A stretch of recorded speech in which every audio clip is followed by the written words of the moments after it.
Gentlemen, boys and girls, my name is Tu, and I'm glad to see you. We are back from Indy here with stories galore and some new cards to add back to the collection. So to recap, I kind of wanted to just start with our own tournament run.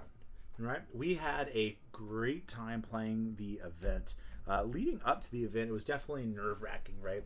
Having spent all this time training and prepping. For those of you that didn't know, after Houston, we took a couple-month break just trying to freaking get better at this game, to not make mistakes, to be the best brand ambassador for it that we could. We recognized that with the way that we were playing, all that we were doing was damaging the brand name for Atlas, which was designed to be a team to draw people together.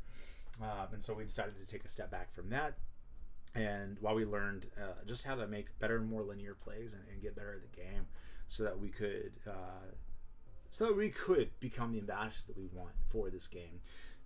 And I think, given the background too, an opportunity to speak to a lot of what is happening in the competitive state of Lorcana. And so because of that, we're just excited to get a chance to hang out and to chat a little bit about what's going on. So that said, our tournament run, we finished the tournament at we took a top 16, which I think is like 12-1, I think was the record.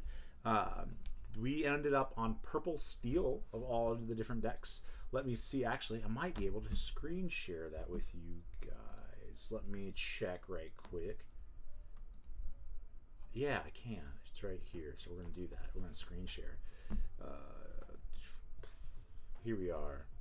So this is the deck that we took. We, oh, nope, sorry. This is inaccurate. We need to edit this.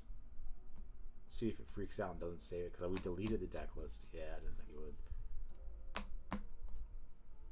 Darn. All right, we're going to try to find it on the interwebs.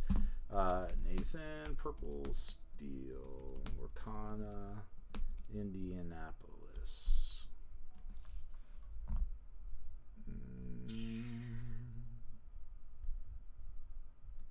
Is this it? Diablo Magic. Oh, everything's freaking out.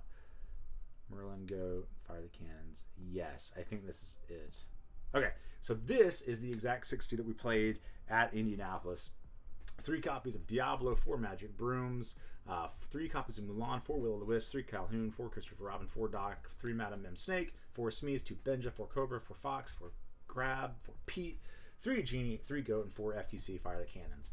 That was the list that we played. We brewed this up with you guys. Actually, we brewed it up originally with Danny, one of our testing partners, who was a ton of help with us as we went through all of it.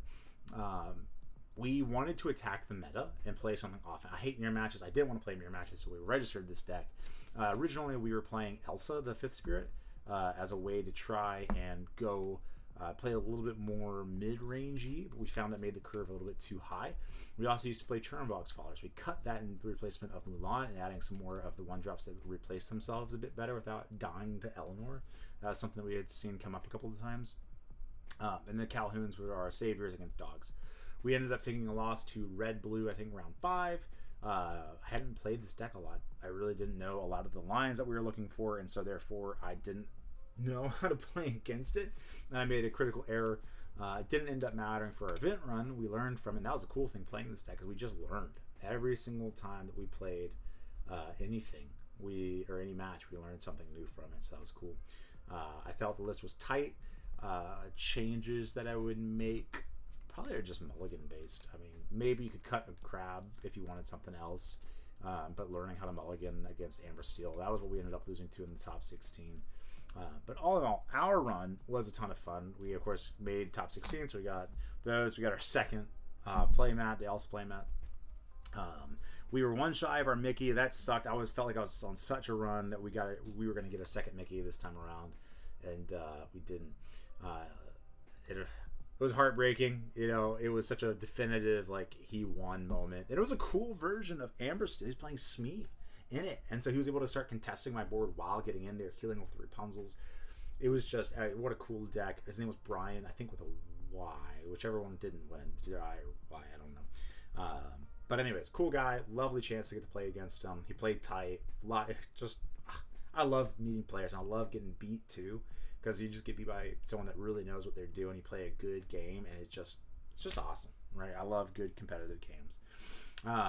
So anyways, that was my run. It was pretty clean all the way up through it. We only had one judge call this time, and it's because my opponent didn't understand that if I have a broom in play and I play dock, I can stack the triggers so that broom resolves after the dock. You draw 2, and then you banish the broom and draw again. I think the gentleman had said he'd only been playing for a month. This was his first large event, and this was like round 2. But either way, completely clean games. We had the judges following us a little bit, which was totally fine. We got an awesome chance to meet some really cool judges, including one from Italy. I don't remember that gentleman's name, but I loved him. He had such a cool personality. So anyways, that was our run. There's a lot of stories to talk about, like the flights, right? Our Airbnb, or not Airbnb, we stayed at a hotel. We get there, and they didn't have a reservation, so we were sitting there trying to find a new hotel to go to. Then that night, the car battery from the rental that we had died, and so I was worried about us not getting to the venue hall the next day. I mean, it was super stressful. Eventually, my testing party, Danny, got very ill because he ate some, I guess, like a bad milkshake from Steak and Shake that was around the corner. So he wasn't feeling great the next day. But it was cool. He also made day 2 playing dogs and had a fantastic run going at that. Yeah, it was interesting. The meta was almost exactly what you'd expect. It was Ruby Sapphire, dogs, and Amber Steel. We kind of knew that those would be the 3 going into it, and so that's what we saw as we played. I faced all of those and Blurble, which was a match I originally thought I was pretty not favored in, but then I realized Willow is kind of the way that you answer that, because unless they Hades it, that Willow ain't dying. Right, you can bell and kill it, which did happen, but if you have multiples of them in play, now they're having to use multiple bells to kill it or Hades to kill it, so it just got obscene amounts of advantage in those matches. They would go like, hey, bell on 1, you're like, cool, Wisp, Crab, challenge, bounce it to my hand, pellet it again, pass to you, right? And there's just no real recovery from it. We just had too much tempo. Yeah, so that was, again, the deck list. We had a lot of fun. But now let's talk about some of the tea. All right, let's talk some tea. Let's what happened over here. Oopsies, sorry guys. When it comes to the DLC, we had 2 big things come up. Actually, I think 3. But the first big thing was, of course, Caesar and his stolen deck box. I don't even know what to say about that. It's so dumb. It'd be one thing too if it's a player that stole it. But the community is so great that when, I think it was Dale, found the deck box, mind you, finds max rarity Ruby Sapphire deck, a deck worth several $1,000s, Dale said, you know what, no, I'm not going to take this. I'm going to go give it back. And ensure that it went back to the judges' table, right? And that, that was documented. Everybody knew where that was. Of course, he didn't know whose deck it was, but eventually Caesar comes up, asks, hey, have you guys seen it? Dale said that he dropped it off over here, and at first they denied it. And again, I'm going from memory of what was told to me by Puski. I think it was the gentleman that shared this story with me, and I actually got a chance to talk with Caesar briefly. And man, first off, what a cool guy. Like, Caesar is like, dude, I'm not even upset. Like, if he just gives it back, we won't take it any further. I just want my deck back, right? And giving him the opportunity to do exactly that. It's like, just give it back, and we're fine here. And he said, the bigger deal for me is I don't want this to happen to somebody else. He's like, I can stomach the loss, but what if it's a new player? And apparently it happened to a new player, a kid, I think like 14 years old or something. Danzor, or Kevin, had heard this story. Maybe he was the one that reported it originally, but a kid had lost their deck box or it had gotten stolen. And he was in tears, apparently, at the table, telling his opponents, hey, I don't have a deck, I can't play. And everybody, apparently, that was around that kid stopped what they were doing and collected enough cards to build his Ruby Amethyst deck back, card for card, so he could play the event. And it's those stories that I'm just like, dude, what a freaking awesome community that we have groups that will come together and really support one another and help this game grow. And so that was awesome to hear that story, especially juxtaposed to the story of Caesar, when you had a TO, organization, rather, I should say, either not vetting or not holding it accountable. Apparently the security at the venue was like, hey, we don't want the liability, so we're not going to dive into it. So the police ended up being called. The police didn't seem to either care or really try to push. Maybe they didn't understand the value of the deck that was stolen or something. I don't know. And again, all of this allegedly, right? I'm just saying from what I heard from other people. But yeah, what a sucky way to end an event, right? Because that was one of the last things I heard about kind of coming off of this event, was talking to Puski and Caesar and hearing about it. And it sucks because there's nothing that we could do either. Like, we can't go search the guy's car, right? So yeah, it was a wild time. And then we had the incident. I think it was with Clement. Maybe it was somebody else. I don't know. It was one of the TFN players who threw his cards down in rage and accidentally inked an uninkable card and picked up his hand. I don't know. That's what I had heard, and that's what TFM Dan had said in his article. But it was talking about essentially the player had a small Shisu in play, had B prep, B Shisu, 8, and 5 ink. Needed an ink to be able to play the Shisu, or maybe it was he had 6 ink, needed ink to play B prep. I don't know. It was one of those two. Either way, apparently the ink, an uninkable card had found its way into the inkwell. There was no TPO played, so it was understood that that was malicious intent. He got DQ'd from the event, right? Apparently, he didn't get DQ'd right then and there. It was a game warning, and they reversed the play. And I'm not sure what happened to the game itself, but apparently like 2 or 3 rounds later, then he got handed down a DQ after a formal investigation had happened. And so that was my understanding of that event. Yeah. Really, really crazy. And it's super hard when you evaluate something like cheating, because cheating implies intent. And I think in an instance like that, there's a grain of salt to be had to say, you know what, maybe, but it didn't just magically fly into the inkwell, because you would pick up the cards, especially if you're late in the game and you only have 3 cards to begin with after a draw. You need card value, so you would know, hey, I've got only 2 cards or 3 cards, and now I only have 2. I missed one somewhere. Then it's easy, judge. I don't know where my other card went. I know what it is. You tell them behind the table, right? So the opponent doesn't hear, and then you find that card out of the inkwell. In theory, right?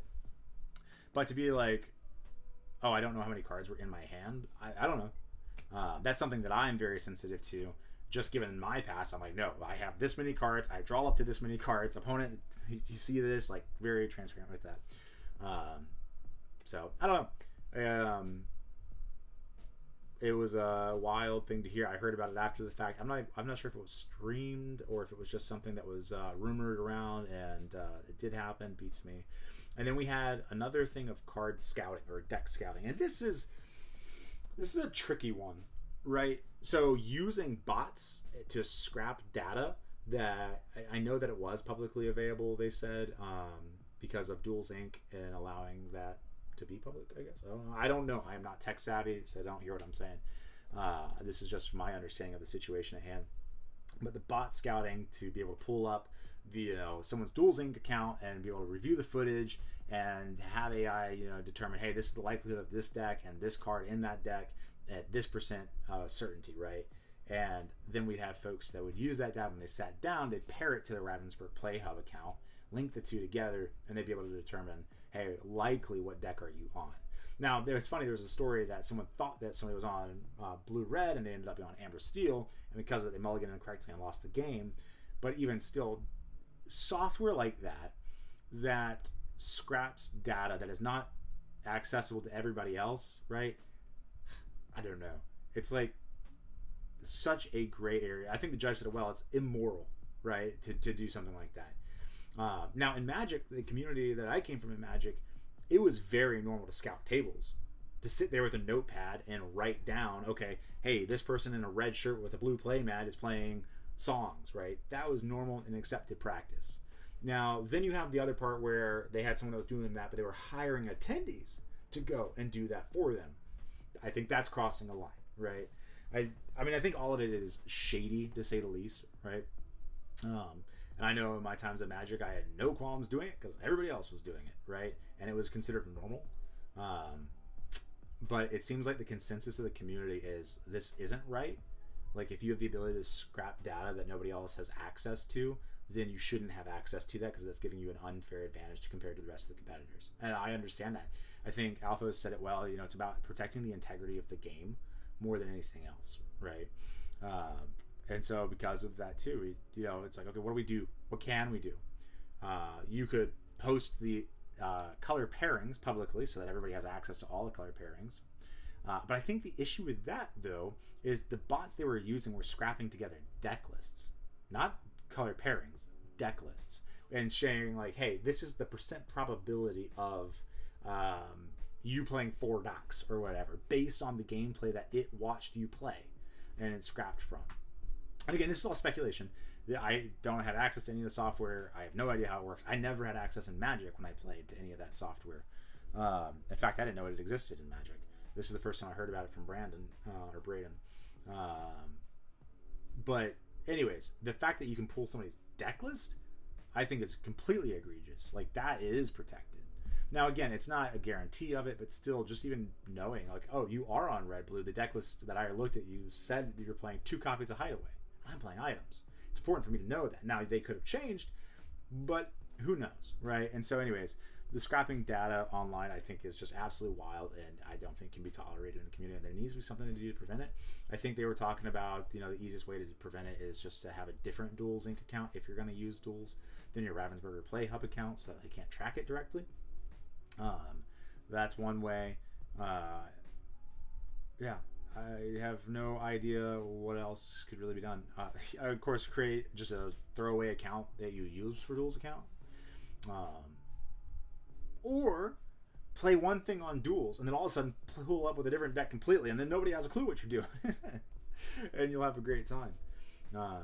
But anyways, all that to be said, it's wild. It was a wild, wild west. And these are things that didn't come to my attention until after the event. And I was hearing on X and seeing everything that was posted up there, being like, wow, this is crazy. Things that are going on right around you that you weren't even aware of in the minute, right? That being said, the event overall, super fun, super cool. It was great getting to see, some of the big name players, like Zan and Fungus and DKP, all at top tables, getting to watch some of their games as well, and feeling like we all got so close together. But shout out to Brian, who won, flawless victory. I didn't get a chance to watch the game because we were headed home at that point. But yeah, it was a great weekend. It was lovely. I got to meet a couple of you guys, and what a fun time it was to get to hang. And it was a good time for me just to make sure that I felt like I could perform in that high level environment again.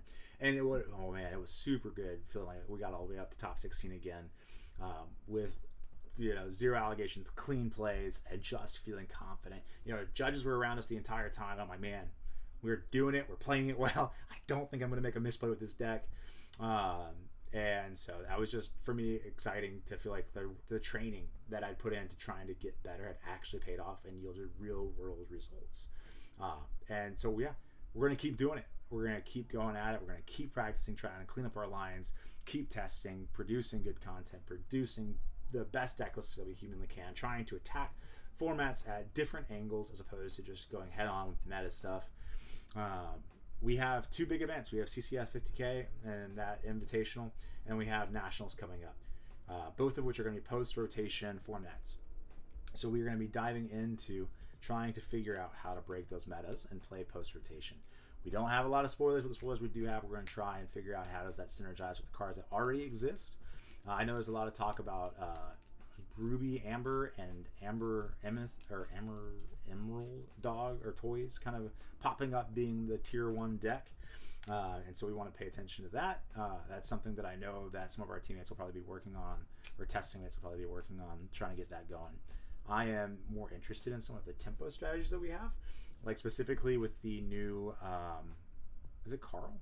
No. What's the kid's name? The adventurer. Gosh, I don't remember his name, chat. Is it Carl? Let me check. I gotta remember the kid's name. What is the kid's name in Up? Somebody in chat, help me out. Junior Adventure. Russell. It's Russell. There was a 0-4. Oh no, it was Mike Mazowski that was the card. It was a 0-4 2-drop on Inkable. Whenever you play and whenever he quests, reveal the top card of each player's deck. If it is a character, it goes to hand. If not, it goes to bottom. I like this card because it provides us an opportunity to potentially draw more cards than the opponent if we know we're all characters. And it looks like we have some strategies that are just insane. Like the 2 cost, what is it, Pocahontas that plays a character for 1 for free, right? So just imagine your deck is nothing but 2s and 1s, right? And you just go play a 1-drop, play Willow, quest with the Aurora, play the Pocahontas for free, play anything else. It doesn't matter. Whatever the heck you want, Bobby, right? And then, so that's 1, 2, 3, 4 bodies in play, right? Then you can Mike Mazowski for 1.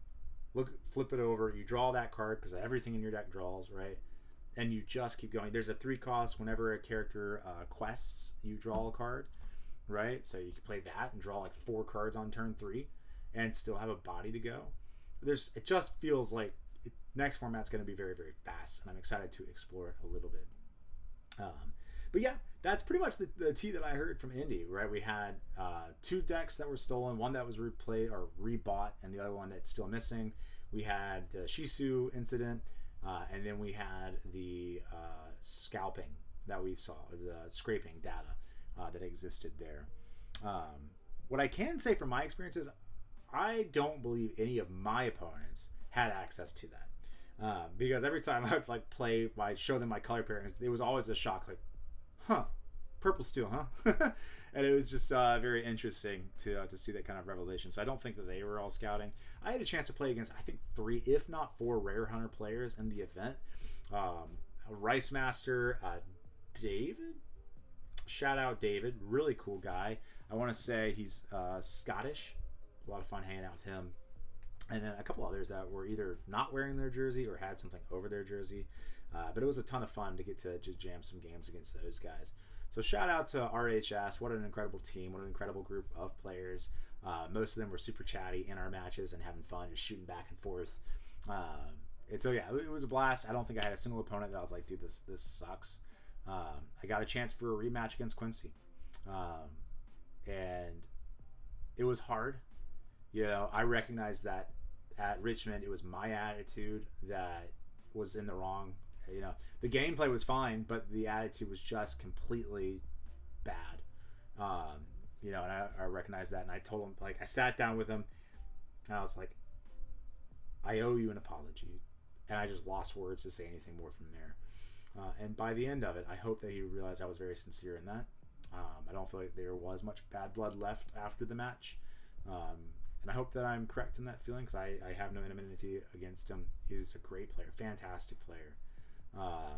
And was playing a cool deck list. He's playing items, but he was playing 2 small Shisu, 3 Brawl, 2 B Preps, and 3 or 4 Shisu 8s, as well as a copy of Jebediah. Just out on one copy of Jebediah just in there. And it was a wild deck. Unfortunately, I think game 1 he bricked pretty hard. He had like a lucky dime in his hand. He just had to play it for the 1 card draw off his workshop. And I also saw Binjas both games and Foxes just to keep bouncing and breaking or shattering his items. So anyways, all that to say, it was a wild time, wild ride. But that being said, this was just going to be a short one, so we're going to hop off here. I got to eat lunch. I got to head back out to work. But I hope that it was a fun time hanging out for a little bit. Hope you guys enjoyed. If you were at Indy, I hope you had a great time. I had a great run. And we look forward to seeing you for the next one. We'll be doing some content creation with some new deck lists and some brewing as we have more spoilers. In the meantime, if you have deck ideas, shoot me a DM. I would love to hear them. And other than that, have a great one.